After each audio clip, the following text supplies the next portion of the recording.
Chapter 23. A splendid midsummer shone over England, skies so pure, suns so radiant as were then seen in long succession, seldom favour even singly, our wave-girt land. It was as if a band of Italian days had come from the south, like a flock of glorious passenger birds, and lighted to rest them on the cliffs of Albion. The hay was all got in, the fields round Thornfield were green and shorn, the roads white and baked, the trees were in their dark prime, hedge and wood, full-leaved and deeply tinted, contrasted well with the sunny hue of the cleared meadows between. On Midsummer Eve, Adele, weary with gathering wild strawberries in Hay Lane half the day, had gone to bed with the sun. I watched her drop asleep, and when I left her, I sought the garden. It was now the sweetest hour of the 24-day its fervid fires had wasted, and dew fell cool on panting plain and scorched summit, where the sun had gone down in simple state, pure of the pomp of clouds, spread a solemn purple, burning with the light of red jewel and furnace flame at one point, on one hill peak, and extending high and wide, soft and still softer, over half heaven. The east had its own charm or fine deep blue, and its own modest gem, a rising and solitary star. Soon it would boast the moon, but she was yet beneath the horizon. I walked a while on the pavement, but a subtle, well-known scent, that of a cigar, stole from some window. I saw the library casement open a handbreadth. I knew I might be watched thence, so I went apart into the orchard. No nook in the grounds more sheltered and more Eden-like. It was full of trees, it bloomed with flowers. A very high wall shut it out from the court, on one side. On the other, a beech avenue screened it from the lawn. At the bottom was a sunk fence, its sole separation from lonely fields, a winding walk, bordered with laurels and terminating in a giant horse-chestnut, circled at the base by a seat, led down to the fence. Here one could wander unseen. While such honeydew fell, such silence reigned, such gloaming gathered, I felt as if I could haunt such shade forever. But in threading the flower and fruit parterres at the upper part of the enclosure, enticed there by the light the now rising moon cast on this more open quarter, my step is stayed, not by sound, not by sight, but once more by a warning fragrance. Sweetbriar and southernwood, jasmine, pink, and rose have long been yielding their evening sacrifice of incense. This new scent is neither of shrub nor flower. It is, I know it well, it is Mr. Rochester's cigar. I look round and I listen. I see trees laden with ripening fruit. I hear a nightingale warbling in a wood half a mile off. No moving form is visible, no coming step audible, but that perfume increases. I must flee. I make for the wicket leading to the shrubbery, and I see Mr. Rochester entering. I step aside into the ivy recess. He will not stay long. He will soon return whence he came, and if I sit still he will never see me. But no, eventide is as pleasant to him as to me, and this antique garden as attractive, and he strolls on, now lifting the gooseberry tree branches to look at the fruit, large as plums, with which they are laden, now taking a ripe cherry from the wall, now stooping towards a knot of flowers, either to inhale their fragrance or to admire the dew beads on their petals. A great moth goes humming by me. It alights on a plant at Mr. Rochester's foot. He sees it, and bends to examine it. Now, he has his back towards me, thought I, and he is occupied too. Perhaps, if I walk softly, I can slip away unnoticed. I trode on an edging of turf that the crackle of the pebbly gravel might not betray me. He was standing among the beds at a yard or two distant from where I had to pass. The moth apparently engaged him. I shall get by very well, I meditated. As I crossed his shadow, thrown long over the garden by the moon, not yet risen high, he said quietly, without turning, "Jane, come and look at this fellow." I had made no noise. He had not eyes behind. Could his shadow feel? I started at first, and then I approached him. "Look at his wings," said he. "He reminds me rather of a West Indian insect. One does not often see so large and gay a night rover in England. There. He is flown." The moth roamed away. I was sheepishly retreating also, but Mr. Rochester followed me, and when we reached the wicket, he said, "Turn back. On so lovely a night it is a shame to sit in the house, and surely no one can wish to go to bed while sunset is thus at meeting with moonrise. It is one of my faults, that though my tongue is sometimes prompt enough at an answer, there are times when it sadly fails me in framing an excuse, and always the lapse occurs at some crisis, when a facile word or plausible pretext is specially wanted to get me out of painful embarrassment. I did not like to walk at this hour alone with Mr. Rochester in the shadowy orchard, but I could not find a reason to allege for leaving him. I followed with lagging step, and thoughts busily bent on discovering a means of extrication. But he himself looked so composed and so grave also, I became ashamed of feeling any confusion. The evil, if evil existent or prospective there was, seemed to lie with me only. His mind was unconscious and quiet. "Jane," he recommenced, as we entered the laurel walk, and slowly strayed down in the direction of the sunk fence and the horse-chestnut, "Thornfield is a pleasant place in summer, is it not?"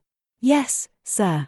"You must have become in some degree attached to the house, you, who have an eye for natural beauties, and a good deal of the organ of adhesiveness." "I am attached to it, indeed. And though I don't comprehend how it is, I perceive you have acquired a degree of regard for that foolish little child Adele, too, and even for simple Dame Fairfax." "Yes, sir, in different ways, I have an affection for both, and would be sorry to part with them." "Yes. Pity," he said, and sighed and paused. "It is always the way of events in this life," he continued presently. "No sooner have you got settled in a pleasant resting place, than a voice calls out to you to rise and move on, for the hour of repose is expired." "Must I move on, sir?" I asked. "Must I leave Thornfield?" "I believe you must, Jane." "I am sorry, Janet, but I believe indeed you must." This was a blow, but I did not let it prostrate me. "Well, sir, I shall be ready when the order to march comes." "It is come now, I must give it tonight." "Then you are going to be married, sir?" "Exactly, precisely, with your usual acuteness, you have hit the nail straight on the head." "Soon, sir?" "Very soon, that is, Miss Eyre, and you'll remember, Jane, the first time or rumour, plainly intimated to you that it was my intention to put my old bachelor's neck into the sacred noose, to enter into the holy estate of matrimony, to take Miss Ingram to my bosom. In short, she's an extensive armful, but that's not to the point. One can't have too much of such a very excellent thing as my beautiful Blanche. Well, as I was saying, listen to me, Jane. You're not turning your head to look after more moths, are you? That was only a Leda clock, child, flying away home. I wish to remind you that it was you who first said to me, with that discretion I respect in you, with that foresight, prudence, and humility which befit your responsible and dependent position, that in case I married Miss Ingram, both you and little Adele had better trot forthwith. I pass over the sort of slur conveyed in this suggestion on the character of my beloved. Indeed, when you are far away, Janet, I'll try to forget it. I shall notice only its wisdom, which is such that I have made it my law of action. Adele must go to school, and you, Miss Eyre, must get a new situation." "Yes, sir, I will advertise immediately, and meantime, I suppose I suppose I may stay here, till I find another shelter to betake myself to." But I stopped, feeling it would not do to risk a long sentence, for my voice was not quite under command. "In about a month I hope to be a bridegroom," continued Mr. Rochester, "and in the interim, I shall myself look out for employment and an asylum for you." "Thank you, sir, I am sorry to give." "Oh, no need to apologize. I consider that when a dependent does her duty as well as you have done yours, she has a sort of claim upon her employer for any little assistance he can conveniently render her. Indeed, I have already, through my future mother-in-law, heard of a place that I think will suit. It is to undertake the education of the 5 daughters of Mrs. Dionysius Ogle of Bitternut Lodge, Connaught, Ireland. You'll like Ireland, I think, they're such warm-hearted people there, they say. It is a long way off, sir. No matter, a girl of your sense will not object to the voyage or the distance. Not the voyage, but the distance, and then the sea is a barrier. From what, Jane? From England and from Thornfield, Anne. Well, from you, sir. I said this almost involuntarily, and, with as little sanction of free will, my tears gushed out. I did not cry so as to be heard, however. I avoided sobbing. The thought of Mrs. Ogle and Bitternut Lodge struck cold to my heart, and colder the thought of all the brine and foam, destined, as it seemed, to rush between me and the master at whose side I now walked, and coldest the remembrance of the wider ocean. Wealth, caste, custom intervened between me and what I naturally and inevitably loved. "It is a long way," I again said. "It is, to be sure, and when you get to Bitternut Lodge, Connaught, Ireland, I shall never see you again, Jane, that's morally certain. I never go over to Ireland, not having myself much of a fancy for the country. We have been good friends, Jane, have we not?" "Yes, sir. And when friends are on the eve of separation, they like to spend the little time that remains to them close to each other. Come, We'll talk over the voyage and the parting quietly half an hour or so, while the stars enter into their shining life up in heaven yonder. Here is the chestnut tree, here is the bench at its old roots. Come, we will sit there in peace tonight, though we should never more be destined to sit there together. He seated me and himself. It is a long way to Ireland, Janet, and I am sorry to send my little friend on such weary travels, but if I can't do better, how is it to be helped? Are you anything akin to me, do you think, Jane? I could risk no sort of answer by this time. My heart was still. Because, he said, I sometimes have a queer feeling with regard to you, especially when you are near me, as now. It is as if I had a string somewhere under my left ribs, tightly and inextricably knotted to a similar string situated in the corresponding quarter of your little frame.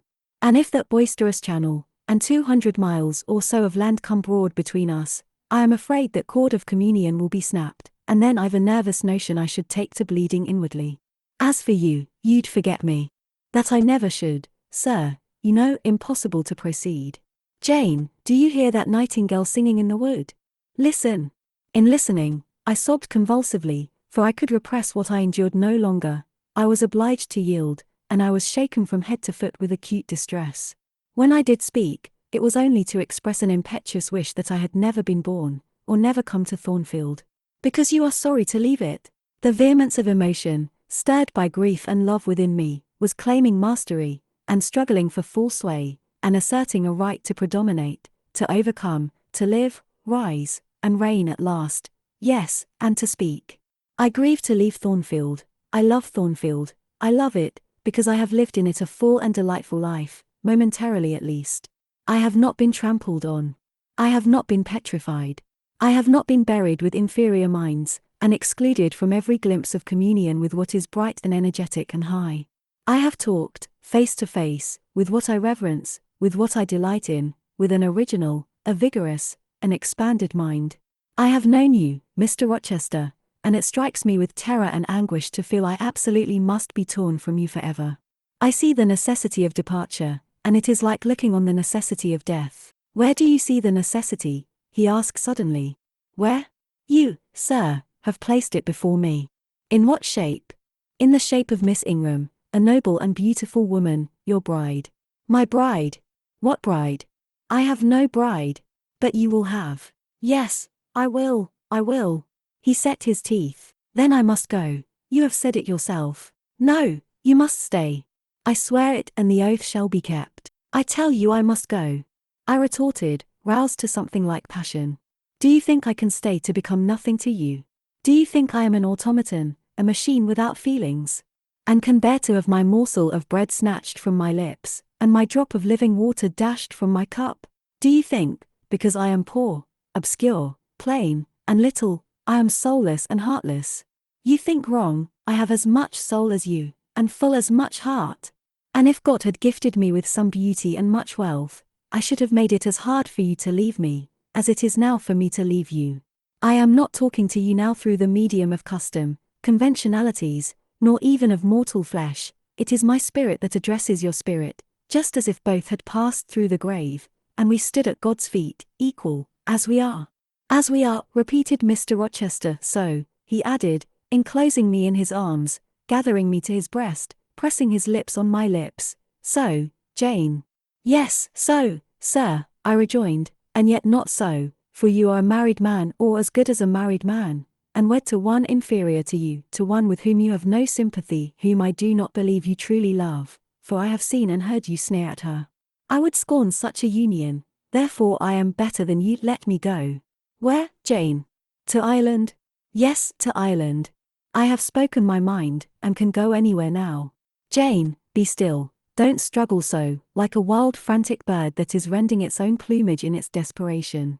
I am no bird, and no net ensnares me. I am a free human being with an independent will, which I now exert to leave you.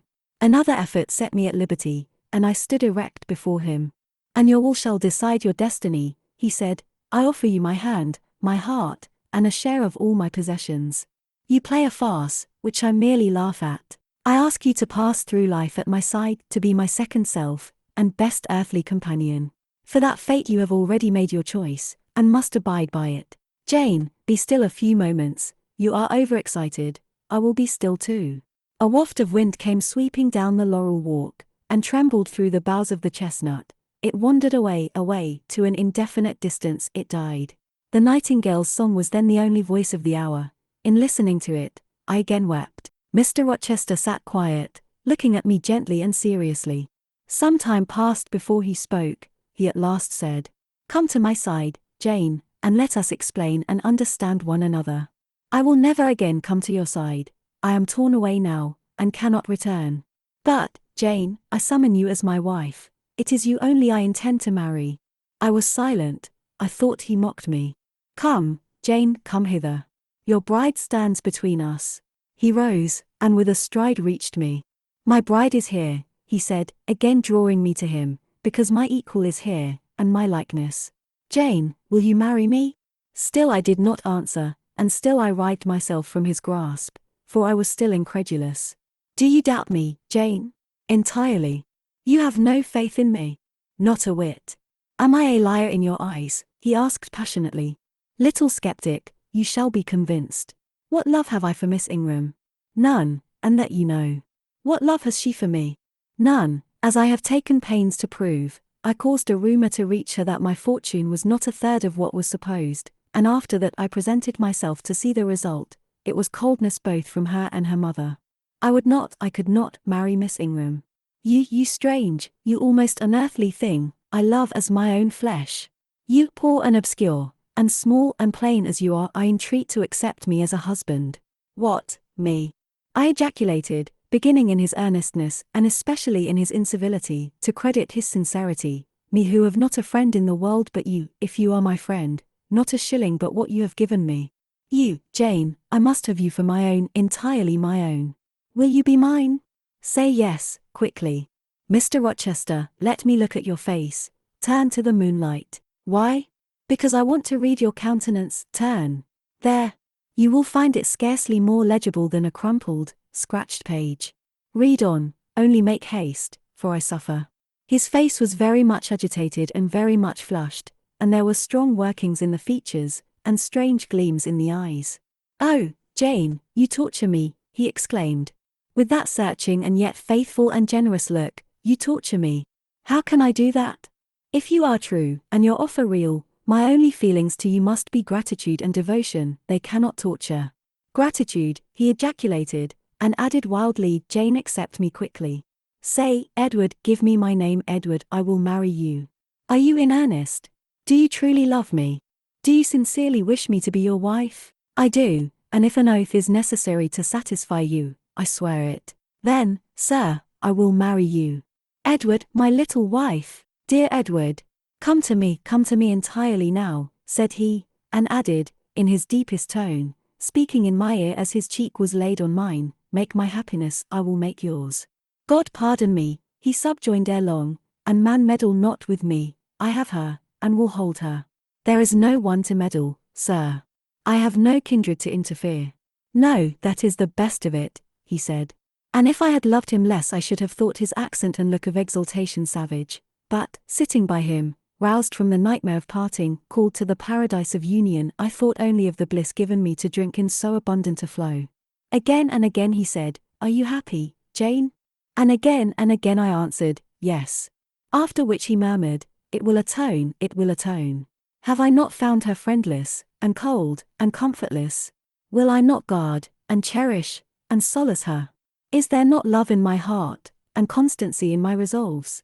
It will expiate at God's tribunal. I know my Maker sanctions what I do. For the world's judgment I wash my hands thereof. For man's opinion I defy it." But what had befallen the night? The moon was not yet set, and we were all in shadow. I could scarcely see my master's face, near as I was. And what ailed the chestnut tree? It writhed and groaned, while wind roared in the laurel walk, and came sweeping over us. "We must go in," said Mr. Rochester, "the weather changes. I could have sat with thee till morning, Jane. And so, thought I, could I with you. I should have said so, perhaps, but a vivid spark leapt out of a cloud at which I was looking, and there was a crack, a crash, and a close rattling peal, and I thought only of hiding my dazzled eyes against Mr. Rochester's shoulder. The rain rushed down. He hurried me up the walk, through the grounds, and into the house, but we were quite wet before we could pass the threshold. He was taking off my shawl in the hall, and shaking the water out of my loosened hair, when Mrs. Fairfax emerged from her room. I did not observe her at first, nor did Mr. Rochester. The lamp was lit. The clock was on the stroke of 12. "Hasten to take off your wet things," said he, "and before you go, good night, my darling." He kissed me repeatedly. When I looked up, on leaving his arms, there stood the widow, pale, grave, and amazed. I only smiled at her, and ran upstairs. Explanation will do for another time, thought I. Still, when I reached my chamber, I felt a pang at the idea she should even temporarily misconstrue what she had seen. But joy soon effaced every other feeling, and loud as the wind blew, near and deep as the thunder crashed, fierce and frequent as the lightning gleamed, cataract-like as the rain fell during a storm of 2 hours' duration, I experienced no fear and little awe. Mr. Rochester came thrice to my door in the course of it, to ask if I was safe and tranquil, and that was comfort, that was strength for anything. Before I left my bed in the morning, little Adele came running in to tell me that the great horse-chestnut at the bottom of the orchard had been struck by lightning in the night, and half of it split away.